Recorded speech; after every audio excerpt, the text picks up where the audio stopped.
Hello and welcome. Getting customers to hang on with you for the long haul, if there is one, can be tough, and it's getting tougher. The industry could be anything. How do you, or how can you use technology, artificial intelligence, digital to actually help you perhaps bring those customers back or find new ones? Well, who better to put that question to than Vala Afshar, Chief Digital Evangelist for Salesforce, also author of an interesting book called Pursuit of Social Business Excellence. Thank you. Vala, it's a pleasure to meet with you. You're a guru, and one has been looking forward to this opportunity. My pleasure to be here. Thank you so much. So tell us, what's happening in the exciting world of artificial intelligence and digital that gives you confidence that companies can actually use this to hold or bring back customers? Sure. So as the World Economic Forum defined the age that we are in, the age of the connected consumer in the fourth industrial revolution, you saw the report speaking to India's $1 trillion growth plan, and you have 564 million internet subscribers, 354 plus smartphone devices. So we live in this hyper-connected knowledge-sharing economy. Every consumer on the B2B side or B2C side is now carrying a supercomputer in their pocket. Yeah. So they're more knowledgeable, they're more demanding. Studies show, surveys shows that the customer experience is as important as the product or the service that you provide. So when we think about the digital economy, where people are sharing and collaborating and information is incredibly robust, the new currencies are speed, the expectations that you deliver service quickly, personalization. No one wants to be treated like a number. They want you to be treated like a human being, which means personalization at scale. So how do you as a business have a good solid understanding of your customers at scale, where you can anticipate their needs? And this is across all industries, all company sizes. It could be hospitality at the hotel, it could be airline, it could be manufacturing, it could be retail. And lastly, intelligence, speed, personalization, and intelligence, and that's where AI comes. AI allows you to gather data in this algorithmic economy that we're in, and based on those algorithms, go from insights to foresight. Be able to anticipate, and it's about building your anticipatory muscle, where you can proactively meet the needs of your customers.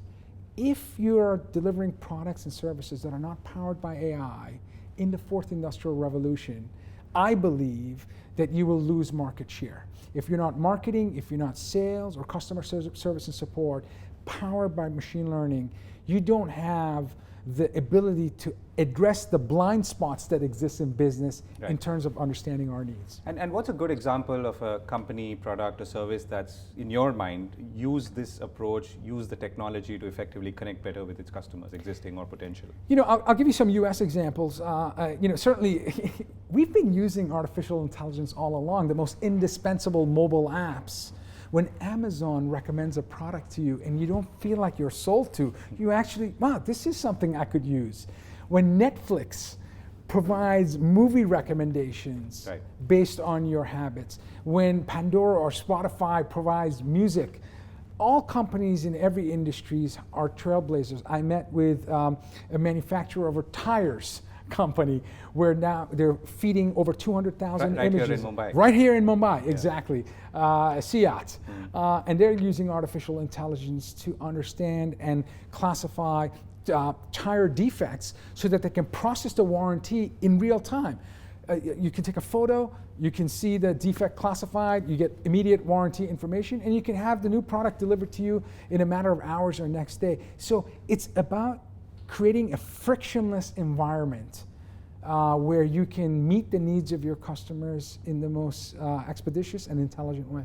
For which you have to obviously start collecting data and extracting it, pulling it out. How are companies doing it, or how should companies be doing it? And I'm assuming as the consumer base or the product base becomes larger, that challenge becomes bigger too. The biggest challenge in terms of this whole potential that you can have with AI is a more cultural core value challenge. Every company needs to have trust as their number one core value. If I'm willing to give you my personal information, if I'm willing to give you, the company, access to my buying patterns and behaviors, I need to be comfortable knowing that you're going to use this data to deliver a valuable experience to me in the most trustworthy way. So when it comes to collecting data, unless companies can practice radical transparency, where their North Star and guiding principle is trust, they will not have access to the data they need to have a successful AI operating model. I also think that you hear a lot of times where people say the most valuable resource in the world is no longer oil, it's data. But I have to remind folks that oil is just thick goop until it goes through a refinery and becomes fuel. AI is your refinery. Having access to data is not enough. You need to have the algorithms and the power of machine learning and other technologies within the AI umbrella. But without trust, without a culture of empathy and radical transparency, you will not succeed in the fourth industrial also, I think, as you revolution. pointed out in the past, the way trust moves is also different today. People are willing to trust their co-riders in an Uber, but may not trust an organization or a media organization or a government or a politician. That is absolutely true. It's something that you work a lifetime to earn and you could lose it immediately. And unfortunately, in the tech industry in the last 2 years, society as a whole has a greater understanding of how misuse of data can have profound implications, political, societal, business implications. So there is a trust deficit, there is a trust gap, there's a digital gap. And that divide will only widen if you're not true to your core values and guiding principles. And that's how do you see this shaping out, right? So you talked about the trust deficit, the big social platforms are facing a lot of flack across the world, it's not just in the United States. And somewhere in the middle of all this, consumers like me have to connect using the same platforms, the same internet to really understand what's going on or really to maybe get the benefit of a certain product or service. So the research that we have done is, better than 90% of consumers and business buyers are loyal to companies that they trust. Unfortunately, better than half don't believe that companies are using their data for the best benefit of the customer and consumer. They don't believe that there's radical transparency and practices in place. So there's a lot of work to be done there. Ultimately, when we think about business success, in my humble opinion, the priority is culture, people, processes, and lastly, technology. This trust deficit that exists is not a technology issue, it's a human being issue, it's a cultural issue. So, and these are tough problems to solve because if you don't have the right talent, the right processes, you need to break things. And you need to make some really important decisions in terms of why you do what you do. It's not how or what, but why. Right. You exist as a business. And I'm going to ask you in a second about what are the 2 or 3 things that you're really looking out for in the next year. But before that, many of the studies, including Gartner, which you've also referred to, now talk about basically jobs, the net jobs, actually rising post the advent of artificial intelligence and the adoption of artificial intelligence and robotics by companies. Is that a change? I mean, is that the reality that's creeping in some ways versus maybe the fear that was there even until a year ago? I have an optimistic view that we will see a net gain. You have to reskill your employees. There will be different job categories. You can go look back 15 years ago. We didn't have mobile app developers. We didn't have cloud computing architects. We didn't have Uber drivers.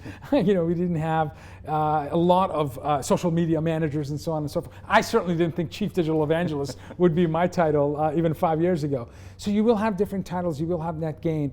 What's important to understand is the most important skill in the fourth industrial revolution is to stay teachable. You have to continuously be learning about these emerging technologies, new business models, and how to compete and win. So your ability to unlearn the old, to learn the new, will become the most important skill. And what are the 2 or 3 things that you're focused on as either game changers or innovation points in the next year or 2? I am focused on the multiplied innovation impact of using a number of emerging technologies concurrently in order to shape new business models. I think in order for you to have hyper growth, you need to not just modernize legacy processes with new technology, but you need to think about new sources of revenue and benefits to stakeholders, your employees, your customers, your partners, and your communities, and enabled by multiplied use of these emerging technologies. We have a fantastic opportunity to really think about new business models that can be game changers based on how surgically we apply these new emerging technologies. Vala Afshar, pleasure talking to you and thank you for visiting us. My pleasure. Thank you, sir. Thank you.